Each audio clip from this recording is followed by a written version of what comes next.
ReZero finale, episode 25.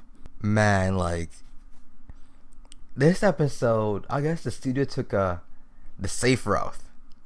Because supposedly, Rem was supposed to fall into a coma and never wake back up. And that would have took a big hit to Rem fans.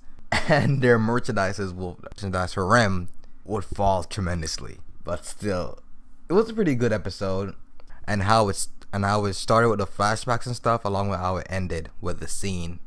And honestly, if I watched the anime alone, I would have felt like it didn't make that much sense to come this far in like 2 episodes or so of development of Emilia. I purchased a light novel from Young Press. I read through it a few chapters and also saw a few forums. And I'm surprised at the fact that I know the anime's adaptation and everything, but it skipped a lot of stuff about Emilia and Subaru together. Because in the first volume, because anytime Subaru said something stupid or anything, she really let him know about it. And also in like the later volumes, before Subaru actually went to the capital and everything, there were a lot of moments between Emilia and Subaru. But the anime just cut it out and focused it more on Rem. Because they saw how people reacted to Rem, and they said, okay, let's capitalize on this. Anyway, this episode was pretty good. The fact that they found out that the witch cult had like a last resort attack or last resort plan to just blow it up, a fuck it all technique. Which subsequently, how did Subaru forget about that? He saw the village was complete disaster afterwards. It's not anything small or anything, but how did he forget about something so big and colossal? And also Sloth, man, that was on one side of love for him. She never showed back those feelings towards him. The moment he possessed Subaru's body, and Subaru was like, I can return to death.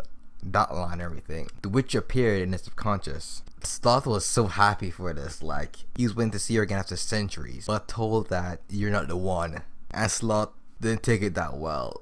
He's like saying, after all the things I did for you, this is what happens.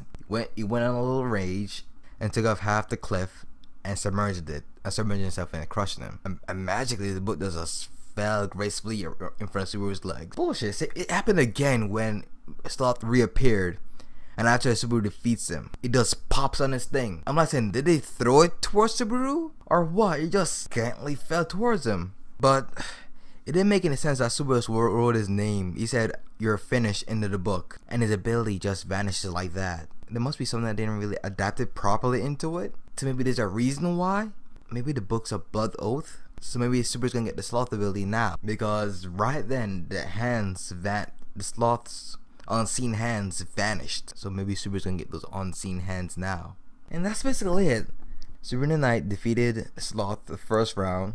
He came back. Subaru defeated him again. Wilhelm says his debt should pay to him, and Subaru get the ending he wanted with Emilia, of him telling her he loved her, and that she's extremely happy about it. And he said, I don't care how long it takes. I know you're gonna give me an answer eventually, and it'll be pretty positive. And what? Also, one thing. Then in one loop or two, that Pac said you broke 3 of the promises to Emilia, and those promises are pretty held highly among spirit users. So how come that didn't happen this time? Anyway, I don't know. Like I said before, a lot of people are expecting it to be the ending that it was in a light novel or in the web novel, but it didn't come to be. It was a smart move business wise because, you know, kill off Rem, that's supposed to be quote unquote best girl, and a shitstorm would appear. People would be so pissed off and enraged that the girl that they thought was supposed to be the winner is basically killed off. And also, while I was watching the episode, if those firestones have that much power, why didn't they use those on the whale? Because from what I saw, it completely destroyed the whale. Like, really? Like, this is what I'm thinking. Get someone, this one person would have lost. Get one person to run to the whale, get eaten by the whale with the thing in their hand, and kill the whale from the inside out. End of the battle. So I'm saying, why didn't you use, unless the stones are extremely rare or ridiculously expensive? I lean to the rare side because people that form the group are pretty wealthy. They're to be elected to become the next ruler of the kingdom, so they're supposed to be pretty wealthy. So I'm going to the rare side of things. Oh man, this, I know a few people gonna be pretty unhappy, I guess, about how it ended like this. But at the same time, whenever they do make a season 2, which will be a long time from now, a really long time, it will start off maybe with their whole Rem thing being gone. But at the same time, even that doesn't make that much sense, because Julius something's supposed to happen to him, which it didn't. People are still talking with him and interacting with him. So what the hell with that? Like, really, what the hell? Anyway, those are my thoughts on the finale of ReZero, episode 25. I really would like to hear you guys' thoughts on this in the comment section below. This is Cryptic, signing out.